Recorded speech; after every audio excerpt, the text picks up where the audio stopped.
दुनिया का मामला है, उसको आपस में अगर बंदा बातचीत करता है, नियत एतिकाफ़ से कर रहा होगा तो जायज़ होगा, अगर नियत एतिकाफ़ के बग़ैर कर रहा होगा तो ये मस्जिद के आदाब के ख़िलाफ़ होगा।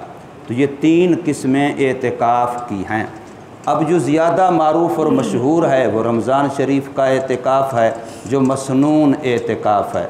इस मसनून एतिकाफ़ के फ़ज़ाइल तो बेशुमार हैं, लेकिन इसके लिए जो सबसे मेन शर्त है वो ये है कि मस्जिद के अंदर अपने आप को महबूस कर लेना है, मस्जिद के अंदर अपने आप को मुक़य्यद कर लेना है। एतिकाफ़ बैठने वाले का यहाँ पहला काम ये होना चाहिए कि वो मस्जिद के मुतवल्लियान और इंतज़ामिया से मस्जिद के हुदूद पूछे कि भी कहाँ कहाँ तक तुमने मस्जिद की नीयत की हुई है। मसलन ये वज़ू ख़ाना है, वज़ू ख़ाने के साथ वाली जगह है, कहाँ तक तुमने मस्जिद की नीयत की हुई है। इन पर चढ़ने के लिए एक सीढ़ी बनी हुई है, अब ये सीढ़ी मस्जिद के अंदर है या मस्जिद से बाहर है। अगर मस्जिद के अंदर है तो वहाँ एतिकाफ़ वाले के लिए जाना जायज़ होगा, अगर वो सीढ़ी मस्जिद से बाहर है तो वो जाना जायज़ नहीं होगा।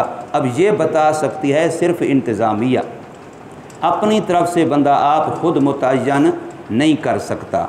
अब जो हुदूद इंतज़ामिया बता दे कि यहाँ यहाँ तक हमने मस्जिद की नीयत की हुई है, ये मौज़े मुहैया जगह ये मस्जिद ही की है, तो अब उसके अंदर एतिकाफ़ वाला कहीं भी बैठ सकता है, कहीं भी सो सकता है, कहीं भी खा सकता है, कहीं भी रह सकता है। उसके लिए वो जो कपड़ा लगाया जाता है, एक खैमा बनाया जाता है अलग अलग एतिकाफ़ वालों का, वो सिर्फ़ यकसुई के लिए होता है ताकि इसकी वजह से किसी और को तकलीफ़ ना हो और किसी और की वजह से इसको तकलीफ़ ना हो।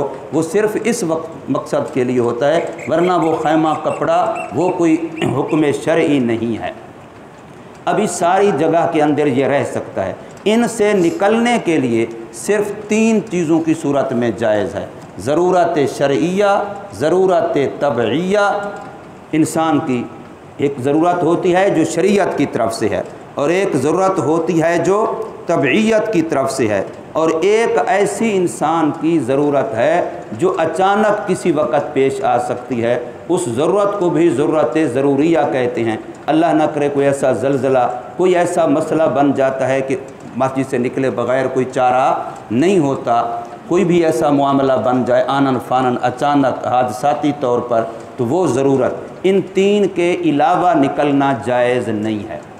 ज़रूरत शरइया, ज़रूरत तबइया, तभी ज़रूरत के अंदर है, इंसान का पेशाब करना है, पखाना करना है, ये तभी ज़रूरत है। हत्ता कि शरीयत के मसलों में जो लिखा हुआ है वो ये है कि मस्जिद में हवा खारिज करना भी जायज़ नहीं है।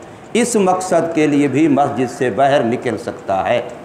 मस्जिद का अदब लिहाज इतना ज़्यादा ज़रूरी है। हाँ, अगर एक बंदा कोई मरीज़ है कि बार बार उसको ये तकाज़ा ज़रूरत पेश आती है, अब वो बार बार तो बेचारा नहीं निकल सकता, या सोया हुआ है, उस हाल में वो मुकल्लफ़ नहीं है, वरना पेशाब के लिए निकलना, पखाने के लिए निकलना, ये इंसान की ज़रूरत जो इंसान को निकलना पड़ता है। इसी तरीके से अगर कोई बंदा किसी ऐसी मस्जिद में इत्काफ़ बैठा है जहाँ जुमा नहीं होता, लेकिन कुर्ब व जवार की मस्जिदों में जुमा होता है, तो अब इसको जुमे के लिए निकलना भी जायज़ है। पहले वाली सुन्नतें अपनी उसे इत्काफ़ वाली जगह में पढ़ेगा और वक्त पर जाएगा वहाँ, या वहाँ जाके जमात में खुतबे में शामिल होगा, और जो ही वहाँ से फारिग होगा दुआ फ़र्ज़ पढ़ते ही फ़ौरन वापस आके सुन्नतें अपनी उसी जगह में आके पढ़े जहाँ से एतिकाफ़ यहाँ कर रहा था, जहाँ से गया था। तो अब ये जो ज़रूरत है इसके लिए निकलना जायज़ है। खाना खाया है एतिकाफ़ वालों ने, अमूमन जो हमारी ख़राबियाँ हैं, खाना खाया एतिकाफ़ वालों ने, अब उसके बाद हाथ धोने हैं या कुल्ली करनी है, अब वो चले जाते हैं वज़ू खाने पर, और वज़ू खाना मस्जिद से बाहर है। जब वज़ू खाना बाहर है, ये वहाँ हाथ धोने के लिए गए हैं, ये ज़रूरत शरिया नहीं थी, ये ज़रूरत तबिया भी नहीं थी। इसके लिए एक बर्तन में पानी ला के इनके हाथ वहाँ धुलाए जा सकते हैं। तो इसलिए, और अगर ना भी धोए जाएँ तो कोई क़यामत नहीं आती, ये ज़रूरत नहीं है। सिर्फ़ मिसवाक करने के लिए, सिर्फ़ बुर्श करने के लिए वहाँ जाके बैठ जाते हैं, तो इससे एतिकाफ़ टूट जाता है। फिर एतकाफ़ आपको नफली करना चाहिए, फिर आपको सुन्नत एतकाफ़ नहीं करना चाहिए, वरना आप एतकाफ़ बार बार तोड़ेंगे और आप पर क़ज़ा वाजिब होती रहेगी। इसलिए एतकाफ़ करने वाला एतकाफ़ के अहकाम और मसाइल पहले सीखे और घरों में मस्तूरात जहाँ एतकाफ़ करना चाहती हैं वो अपने मर्दों के वास्ते से अपने घर के हालात के मुताबिक आलिम दीन से मसाइल पूछें, पहले पूछ लें, फिर उसके बाद एतकाफ़ वाला अमल करें, ताकि हमारा अमल ज़्यादा से ज़्यादा शरीयत सुन्नत के मुताबिक हो और हमें पूरा पूरा सवाब मिले। अल्लाह तबारक व तआला अमल की तौफीक दे।